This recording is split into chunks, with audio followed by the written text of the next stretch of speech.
탄식하며 끼어 살면 복을 받습니다. 이 말씀을 증거하겠습니다. 권정생이라는 아동문학 작가가 있습니다. 이 사람은 지금도 그 정신이 오래도록 많은 사람들에게 이렇게 남겨져서 교훈을 주고 있습니다. 이 사람은 1937년도에 동경에서 태어났습니다. 그러나 힘들고 어려운 환경 속에서 자기 고향인 총송에 돌아와서 살려고 하는데 너무나 사람들이 힘들게 살기도 하고 또 가난과 부자의 차이가 너무 크고 인생에 많은 사람들이 고통 가운데 있는 걸 알게 됩니다. 그래서 탄식하는 마음을 갖게 되지요. 거기에다가 자기가 폐결핵에 걸려서 아무 일도 할 수 있는 사람이 되지 못합니다. 그래서 그는 방에 들어 앉아서 열심히 글을 쓰기 시작합니다. 그분이 쓴 글을 제가 찾아보니까 셀 수가 없어요. 수백 건 되는 것 같아요. 그런 글을 쓰면서 글의 내용이 한결같이 다 불쌍한 사람들을 긍휼히 여기자 그런 내용입니다. 힘든 사람들을 돌아보자 그런 내용입니다. 유명한 내용 중에 그 강아지 똥이라는 그런 유명한 글이 있는데 그 글의 내용도 강아지 똥처럼 그냥 있는 자리에서 항상 끝까지 보탬이 되는 사람이 되자 이런 내용의 글을 쓰고 그런 삶을 살았어요. 탄식하는 삶을 살았죠. 세상에 사랑이 없구나. 세상에 가난한 사람들은 살기가 너무 힘들구나. 바른 정신을 가지고 살기는 너무 어렵구나. 이런 삶을 살았어요. 이런 탄식하는 삶을 사는 사람들이 천국에 간다고 주께서 가르쳐 주세요. 그러니 우리도 권정생을 배우든지 그처럼 탄식하며 살든지 이 인생에서 하나님 법칙이 너무 실천이 안 되고 있구나 이런 마음으로 탄식하는 마음으로 살아야 되겠어요. 에스겔 9장 4절 6절에 여호와께서 이르시되 너는 예루살렘 성읍 중에 순행하여 그 가운데서 행하는 모든 가증한 일로 말미암아 탄식하며 우는 자의 이마에 표를 그리라. 탄식하며 우는 자의 이마에 하나님이 인쳐지고 그리고 심판할 때 그 인쳐진 사람만 넘어간다. 6월절 아시죠? 그래서 구원을 받아요. 그러니 세상에 살면서 참 가난한 사람이 힘들겠구나. 아픈 사람들이 참 힘들겠구나. 좀 도와줘야 되겠다. 이런 마음을 가지고 탄식하며 살아야 해요. 노아가 왜 구원을 받았는지 아세요? 그것은 하나님께서 특별히 노아만 은혜를 주어서 노아만 방주를 만들게 하고 그렇게 가게 하는 것이 아니라 노아가 탄식하며 살고 있었기 때문에 하나님께서 은혜를 주신 거예요. 히브리 11장 7절 같이 읽읍시다. 시작. 믿음으로 노아는 아직 보이지 않는 일에 경고하심을 받아 경외함으로 방주를 준비하여 그 집을 구원하였으니 이로 말미암아 세상을 정죄하고 믿음을 따르는 의의 상속자가 되었느니라. 노아는 세상을 정죄했다 이렇게 표현하고 있어요. 세상을 사랑한 사람이 아니에요. 세상은 악하다고 규정을 한 사람이에요. 그래서 탄식하고 산 사람이에요. 그리고 믿음을 따랐어요. 그래서 의의 상속자가 된 거예요. 세상 좋다, 정말 좋다 이런 생각하고 있는 사람들은 빨리 돌이켜야 해요. 세상은 하나님 나라가 아니야. 세상은 너무 불공평해. 세상은 너무 악이 득세하고 있어. 이런 마음으로 깨어 있어야 천국 간단 말이에요. 예수님도 그렇게 깨어서 하셨어요. 요한복음 7장 7절 읽읍시다. 시작. 세상이 너희를 미워하지 아니하되 나를 미워하나니 이는 내가 세상의 일들을 악하다고 증언합니다. 예수님은 세상의 일들이 바르지 않다고 증언하셨어요. 세상의 문화, 세상의 가치관은 하나님 나라의 가치관과 다르다고 증언을 하셨다고요. 그래서 예수님이 미움을 받았다고 십자가의 그 배경을 설명하고 있어요. 우리도 세상 문화가 좋아 이런 입장에 있으면 안 됩니다. 세상 문화는 하나님 나라의 문화와 너무 반대야 이런 입장에 있어야 되는 거죠. 롯은 소돔성에서 구원을 받았습니다. 그런데 그냥 구원받은 게 아니죠. 롯도 역시 세상을 탄식하고 있었기 때문에 구원을 받았습니다. 베드로후서 2장 6절로 8절 같이 읽읍시다. 시작. 소돔과 고모라 성을 멸망하기로 정하여 죄가 되게 하사 후세에 경건하지 아니할 자들에게 본을 삼으셨으며 무법한 자들의 음란한 행실로 말미암아 고통당하는 의로운 롯을 건지셨으니 이는 이 의인이 그들 중에 과연 날마다 저 불법한 행실을 보고 들으므로 그의 의로운 심령이 상함이라. 이런 사람들이 천국 갑니다. 구원받습니다. 세상은 하나님의 사랑이 없어. 세상은 있는 사람 중심으로 만들어지는 거야. 세상은 도무지 이렇게 약육강식의 세계야. 이런 마음을 가지고 하나님 나라의 마음으로 안타까워하는 사람들이 천국 간다는 것을 알고 탄식하며 살아야 되겠어요. 마치 춘향전에 나오는 춘향이처럼요. 그의 신랑 될 사람이 서울에 가서 시험을 보겠다고 하고 올라갔는데 그냥 가만두지를 않는 거예요. 수청 들어라 나와라. 그런데 따를 수가 없는 거지요. 그리고 나서 고독하게 그들의 미혹에 따르지 않고 고통을 당하고 있는데 어느 날 아메모사 줄두요 하고 신랑감이 왔단 말이에요. 그 춘향이처럼 우리가 살아야 돼요. 춘향이처럼 그 좋은 것이 좋은 것이다 하고 타락하지 말고 이런 것이 아닌 것인데 라고 하면서 힘들고 어렵지만 고난을 받으면서도 깨어있는 자들이 좋은 날을 본다는 거예요. 그러니 이 시대에 정들지 말고 탄식하며 살 수 있는 길을 우리가 찾아야 되겠어요. 세상에 살기는 하지만 세속화되지는 말아야 돼요. 야고보서 1장 27절 하나님 아버지 앞에서 정결하고 더러움이 없는 경건은 곧 고아와 가부를 그 환난 중에 돌보고 또 자기를 지켜 세속에 물들지 아니하는 그것이니라 그랬어요. 우리는 장발장처럼 회개해야 돼요. 장발장도 깨닫고 나서 돈을 벌지만 가난한 사람들과 이렇게 어려운 사람들을 이렇게 도우면서 전혀 변화된 삶을 살지요. 누구 때문에? 한 신부 때문에 그렇게 변화가 됩니다. 우리는 신부처럼 어떤 사람들에게 그런 가치관의 변화를 주는 사람도 돼야 하고 우리 자신이 먼저 가치관이 변화되어 세속에 물들지 않도록 깨어 사는 사람이 되어야 합니다. 그래서 썬달식은 세속에 물들지 않고 끼어 사는 문제에 대해서 많은 비유를 들어서 설명을 하고 있습니다. 그 중에 하나가 바다 위에 떠 있는 배를 비유합니다.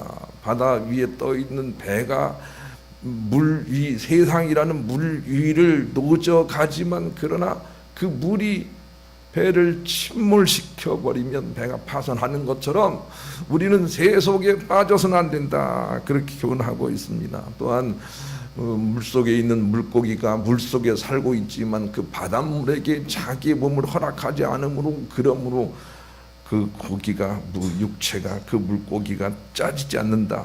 마찬가지로 우리 신앙인들은 세상에 살지만 세속화돼서는 안 된다라는 교훈을 우리에게 강조하고 있습니다. 누가복음 21장 36절도 그런 말씀을 주세요.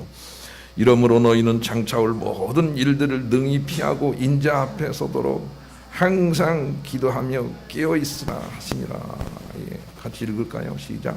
이러므로 너희는 장차올 이 모든 일을 능히 피하고 그 인자 앞에 서도록 항상 기도하며 깨어있으라 하시니라. 세속화되지 말라는 거예요. 세상의 가치 문화는 하나님 나라 문화와 반대가 된다는 걸 알고 탄식하며 물들지 않으려고 서 있어야 되는 거죠. 그래야 천국에 가고 참복을 받을 수가 있어요. 예수님이 세상에 오시기 전에는 율법을 지키지 않는 것이 죄였지만 이제는 세속 문화에 물들고 세속에 그냥 머물러 있으려고 하는 것이 죄다라고 하는 것이 오늘 본문이 주는 교훈이에요. 본문 한번 읽읍시다. 읽습니다. 시작. 그 정죄는 이것이니 곧 빛이 세상에 왔을 때 사람들이 자기의 행위가 악함으로 빛보다 어둠을 더 사랑하는 것이니라 그랬어요. 빛이신 예수님이 이 땅에 오신 이후에 우리의 죄는 율법을 지키지 않는 것이 죄가 아니에요. 이제는 우리가 회개하고 돌이켜서 빛으로 나오지 않는 게 그것이 죄예요. 예수님의 삶의 방식대로 우리가 살지 않는 것이 죄가 되는 거예요. 그러므로 우리가 예수님께서 가르쳐 주신 하나님의 나라의 문화의 그런 방식으로 살기를 시작해야 돼요. 그래야 죄를 면하는 거죠. 야고보 4장 13절 17절에 이런 말씀을 주셨어요. 너희가 이 세상에 나가서 장사해서 이것저것 해서 이익을 보리라고 생각을 하지만 너희들 기억해라. 이 인생은 안개같이 작은 것에 불과하다. 그러므로 사람이 선을 행할 줄 알고도 행하지 아니하면 죄니라 그랬어요. 예수님이 이 땅에 오신 이후의 죄는 이제는 율법을 지키지 않고 세상에서 나쁜 짓 하고 강도짓 하고 이런 것들이 죄가 아니에요. 그런 것들이 좋은 일이라고 말하는 게 아니에요. 그런 것들로 인하여 우리를 정죄할 율법이 없는 거죠. 그러나 17절이 죄예요. 17절 읽읍시다. 시작. 그러므로 사람이 선을 행할 줄 알고도 행하지 아니하면 죄니라. 이 선이 뭔지를 알았으면 좋겠지만 나중에 설명할 일이고, 지금은 우리가 세속 문화에서 빠져나와서 빛 대신 하나님 의지하고 하나님 나라의 문화로 나오지 않는 것, 그것이 죄가 돼요. 세상을 좋다고 생각하고 여기가 좋습니다 하고 세상 문화에 빠져가지고 그냥 첨단만 걷기를 좋아하고 이런 것들이 죄란 말이에요. 세상 문화는 궁극적으로 저 유황불로 다 던져질 것이다. 하나님 나라 문화를 배워야 된다 하고 예수 그리스도를 통해서 사랑을 실천하는 곳으로 나오지 않는다면 그것이 죄가 된단 말이에요. 그것을 회개해야 돼요. 우리는 세상에 살면서 실수할 수도 있고 죄를 지을 수도 있습니다. 우리는 세상에 살면서 잘못할 수도 있고 사람을 죽일 수도 있습니다. 그러나 그것이 죄가 아니고 그 뒤에 세상 문화에 대한 회개와 돌이킴이 없는 게 그게 죄예요. 로마서 8장 33절로 34절을 같이 읽읍시다. 시작. 누가 능히 하나님께서 택하신 자들을 고발하리요 의롭다 하신 이는 하나님이시니 누가 정죄하리요 죽으실 뿐 아니라 다시 살아나시는 그리스도 예수시니 그는 하나님 우편에 계신 자요 우리를 위하여 간구하시는 자요. 우리를 그 누구도 정죄할 사람이 없어요. 정죄 오늘 본문과 같죠? 우리를 어떤 잘못을 했다고 해서 정죄할 사람이 없어요. 여러분도 여러분 자신을 정죄하지 마세요. 나는 과거에 어떤 사람들과 이렇게 나쁜 일을 했어요. 그래서 자기 자신을 정죄하지 마세요. 여러분을 정죄할 수 있는 법이 없어요. 모든 것으로부터 주님의 은혜로 자유해지세요. 율법으로부터 자유해지세요. 여러분을 죄 있다 할 수 있는 법은 예수 그리스도로 말미암아 다 없어졌어요. 그러나 이제는 세상 문화로부터 벗어나지 않는 것이 죄가 돼요. 그러나 이제는 세상을 사랑하는 것이 죄가 돼요. 예수 그리스도가 이 땅에 오신 이후에는 그냥 여전히 세상의 어둠 속에 남아있는 게 죄가 된다는 말이에요. 그게 본문이에요. 본문을 다시 한번 올려주세요. 읽읍시다. 시작. 그 정죄는 이것이니 곧 빛이 세상에 왔으되 사람들이 자기 행위가 악함으로 빛보다 어둠을 더 사랑하는 것이에요. 돈 너무 좋아하는 것, 그것이 죄란 말이에요. 세상에서 부귀영화 공명을 누리고 남보다 그냥 남부럽지 않게 살려고 생각하는 그 가치관이 그것이 바로 죄란 말이에요. 이 세상은 일시적인 것이야. 곧 훅 지나갈 거야. 그렇게 생각해야 손으로 나오기 시작하는 거예요. 우리 교회는 젊은이들이 많은데 내가 사기를 꺾으려고 하는 것이 아니라 그 청춘 금방 지나갑니다. 저도 한 5년 전만 해도 청춘인 줄 알았어요. 어느 날 훅 지나가더만요. 훅 지나가요. 예. 그러니 청춘이 영원할 것이라고 생각하는 것, 그것이 죄가 된다는 걸 알아야 해요. 금세 지나가요. 예. 여기 앞에서 끄덕거리시는 머리 하얘신 권사님 계세요. 예. 그래서 톨스토이는 이렇게 생각하라고 가르쳤어요.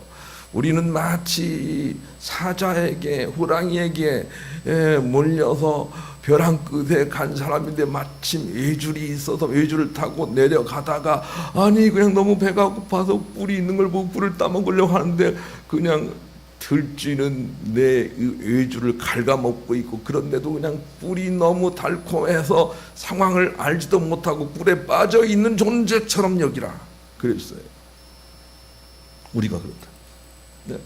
금세 떨어져요. 얼핏 잘못하면 지옥으로 떨어진단 말이에요. 빨리 뿔을 내려놓고 그 다음에 땅으로 내려가야 될 존재라고 가르쳐주고 있는 거죠. 그러니 우리가 이 길을 알고 돌이켜야 되겠어요. 죄를 면해야 되겠어요. 그래야 천국 가고 천복을 받아요.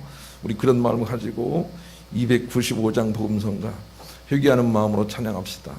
예수님이 좋다, 예수님을 사랑한다는 것은 어떤 것을 의미하는 건지 여러분 떠올려 보세요. 그것은 막 좋아한다 그런 걸 의미하지 않고, 그분이 하는 모든 것들을 다 이렇게 긍정하고 받아주는 걸 의미하죠.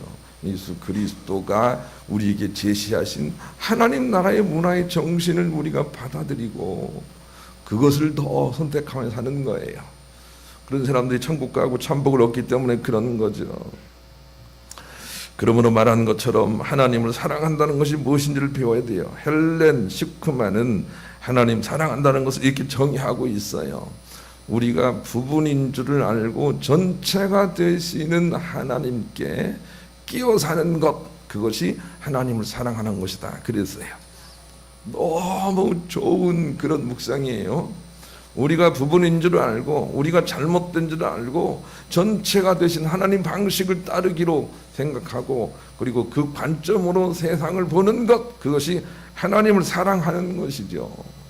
여러 번 말씀을 전했지만 우리는 개미가 코끼리를 만지는 것처럼 우리는 세상을 인식하는 것이 그와 같다는 걸 알아야 되겠어요. 개미는 코끼리의 일부분만 만질 수가 있고 그 일부분은 항상 부분적이라는 걸 알았으면 좋겠어요. 어떤 개미는 코끼리의 상아를 만지고 코끼리가 딱딱하다고 할 것이고 어떤 개미는 코끼리의 코를 만지고 코끼리가 물렁하다고 할 것이나 둘 다 틀린 것은 아니지만 둘 다 부분에 불과해요. 우리는 세상을 인식하는 방법이 끝까지 그래요. 부분이에요. 그러나 하나님만이, 예수님만이 모든 것을 아시는 분이세요. 그런 의미에서 우리가 자기를 부인하고 예수를 믿는 거예요. 예수를 믿는다는 것이 이게 불상 앞에서 전하는 것처럼 그런 것이 아닌 걸 여러분 알았으면 좋겠어요. 불상은 만든 것인데 부분인데 왜 거기 가서 전하느냐 그랬어요. 예수님은 창조주세요. 모든 것 되시는 분이세요. 그 모든 것 되심의 주님의 관점을 우리가 가지되 나의 부분된 관점을 버리는 거예요. 인간이 자기의 부분된 관점을 가지고 사는 것으로 인하여 얼마나 비극이 생기는지 여러분 아시잖아요. 그것을 버리고 크고 위대하시고 모든 것 되시는 주님의 관점을 가지는 거예요. 다윗이 복을 받은 것은 그런 관점을 가졌기 때문이죠. 시편 39편 5절을 같이 읽읍시다. 다윗의 관점이에요. 읽읍시다. 시작. 주께서 나를 한 뼘 길이만큼 되게 하시네. 나 일생이 주 앞에는 없는 것 같사오니 사람은 그가 든든히 서 있는 때에도 진실로 모두가 허사뿐이니이다. 이런 관점을 가지고 있어요. 자기는 자기 인생이 훅 지나갈 줄 알았어요. 다윗은 자기 인생이 훅 지나갈 줄 알았어요. 그리고 영원한 의식에 깨어 살았어요. 그것이 다윗에게 복이 됐어요. 우리도 그런 의식을 가져야 돼요. 모세도 그런 의식을 가졌기 때문에 복을 받았어요. 시편 90편 10절 또 읽읍시다. 시작. 우리의 연수는 70이요 강건하면 80이라도 그 연수의 자랑은 수고와 슬픔뿐이니 신속히 가니 우리가 날아가나이다. 날아가요.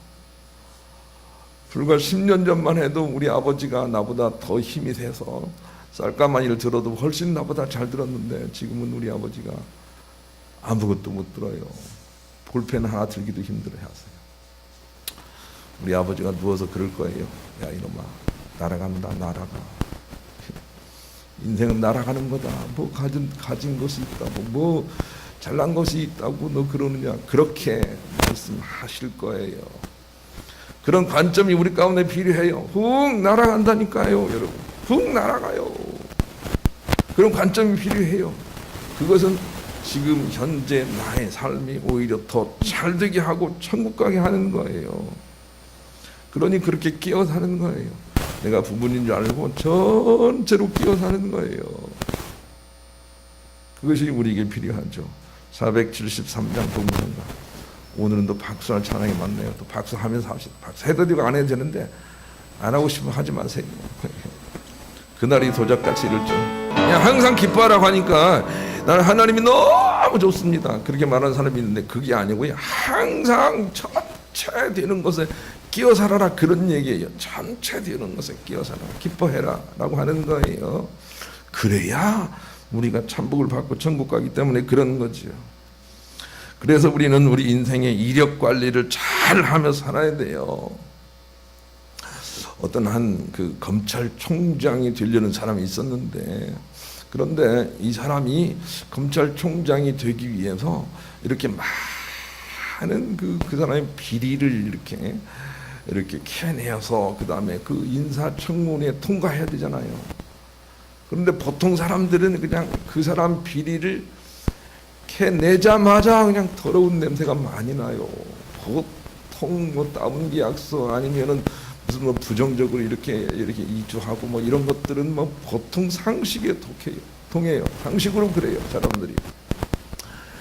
뭐 대통령이나 좋은 그런 일들을 하려는 사람이 있으면 그런 거 하지 마세요. 그냥 집 사면 그냥 준 대로 다 그냥 하고 세금 다 내고 이렇게 하세요. 자기 관리를 하는 게 필요해요. 그런데 그분이 뒤를 캐보면 캐볼수록 더 좋은 일이 생기는 거예요. 남을 도와준 게 너무 많은 거예요. 남을 도와주고 말하지 않은 것도 너무 많은 거예요. 이런 사람이 있나 하고 그렇게 정말 희한하게 생각했는데 무엇이 하나 탁 걸렸더만요. 무엇이 뭐냐면 그냥 어떻게 한 여자를 좋아해가지고 어떻게 해가지고 뭐 아들을 낳았는지 몰랐는지 사실인지 몰라요. 뭔지 몰라요. 예. 그러나 신문에 보니까 그게 걸려가지고 그냥 검찰총장이 되지 못하고 뭐 이렇게 조금 하다가 말고 하는 것을 봤단 말이에요.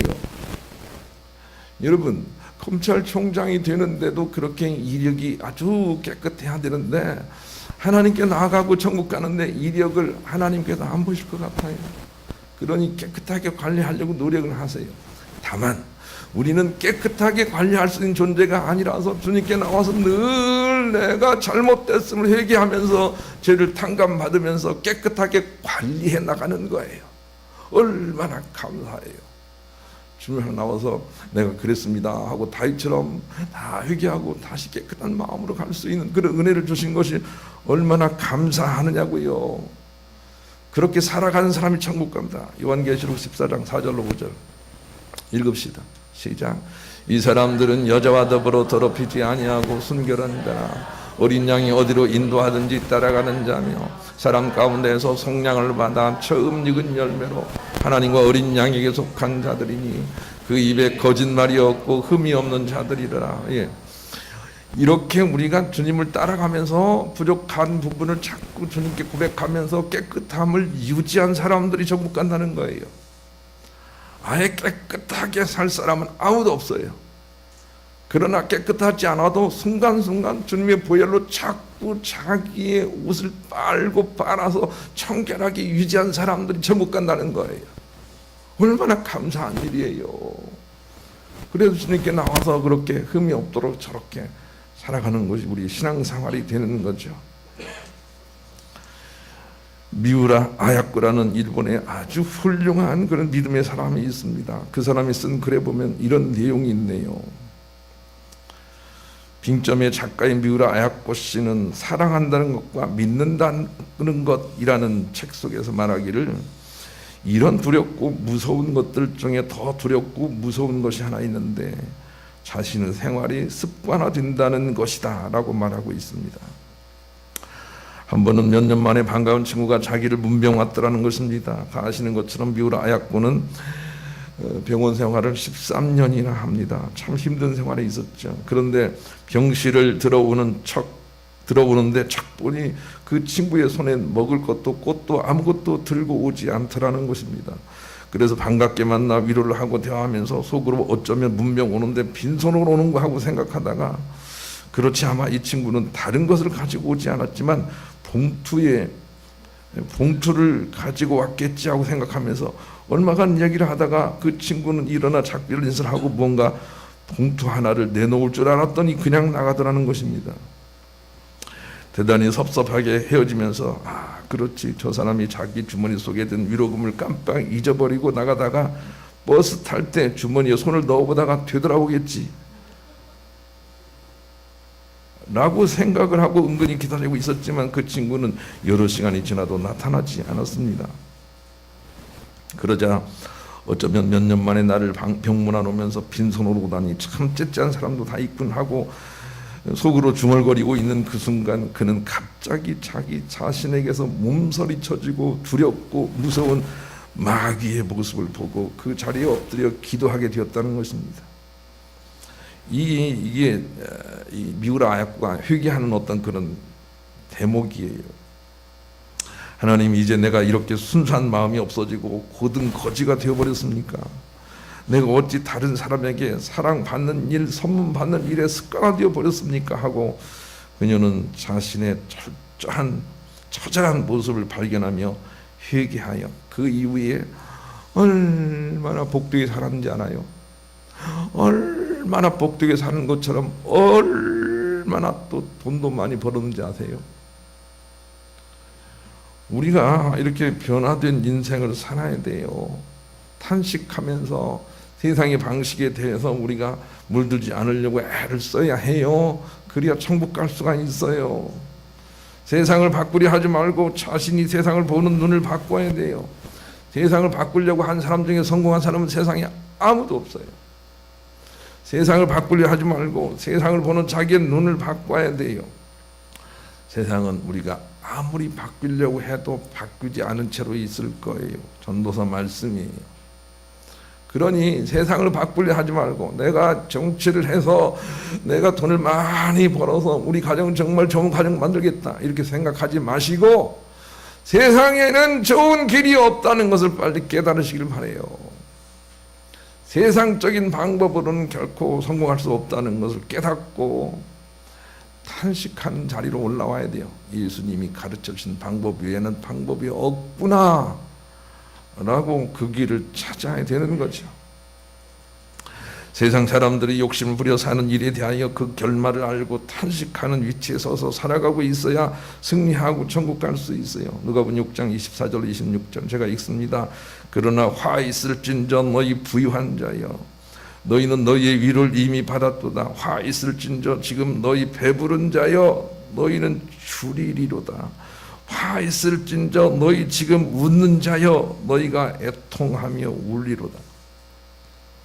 이 세상에 그냥 나는 누릴 만큼 누린다라고 하면서 그냥 활짝 웃으면서 이렇게 사는 것을 하나님이 기뻐하지 않으시고 어떻든 세상 문화에 접어들지 않으려고 세속적으로 되지 않으려고 그냥 아주 깨어 사는 사람들을 하나님이 기뻐하신다고 말씀해 주세요. 그 안에서 우리가 기뻐해야 되겠어요. 그런 사람들은 이 세상에서부터 천국을 누리게 돼요. 그게 18절이에요. 지난주 18절 한번 읽읍시다. 본문을 찾으셨나요? 안 찾으셨나요? 네, 책을 못 편 사람 있으면 그냥 들으세요. 18절 읽습니다. 시작. 그를 믿는 자는 심판을 받지 아니하는 것이요 믿지 아니하는 자는 하나님의 독생자의 이름 믿지 아니함으로 벌써 심판을 받은 것입니다. 꼭 기억을 하세요. 돈만 자랑하고 세상의 부귀영화 공명을 자랑하고 술 좋아하고 담배 피고 이런 사람들은 틀림없이 지금도 세상에서 심판을 받고 있는 거예요. 곰곰이 생각해 보세요. 지금도 심판을 받고 있어요. 여러분 가정에 돌아가서 여러분 식구들이 그냥 예수 믿는 사람이 뭐 그래 뭐 그냥 당신 정말 인간성 나쁘다 이런 말을 하고 있다면 이미 다 심판을 받고 있는 거예요. 그러나 주님의 방법을 옳다 여기고 세상 방법을 내려놓고 탄식하면서 우리가 뭡니까 이렇게 믿음으로 살아가면 우리 주변들이 다 회복되면서 많은 사람들이 우리를 칭찬하게 될 거예요. 그것이 바로 이미 심판받은 자로 살아가는 그런 하나님의 능력이 거기에 임하게 되기 때문에 그런 거죠. 그런 여러분 오늘부터라도 세상을 사랑하지 마시길 바라요. 여러분 자신도 너무 믿지 말길 바라요. 세상 사람들의 가치관, 부자의 가치관 따르지 말기를 바라요. 예수님께서 하신 말씀, 사랑의 가치관을 따르길 원해요. 그리고 나서 사랑하지 않으면 안 될 것이다 라고 하는 믿음으로 깨어 있으면 머지않아 우리의 삶이 풀어집니다. 놀라워요. 하나님의 가치관으로 끼어 사세요. 그러면 하나님께서 풀어내실 거예요. 이런 일들로 인하여 이미 심판을 면하고 천국 백성 된 자의 능력을 나누면서 하나님 나라를 회복하면서 또 그것을 누리면서 사시다가 천국 가시는 여러분 모두가 되시기를 우리 주님의 이름으로 간절히 축원합니다.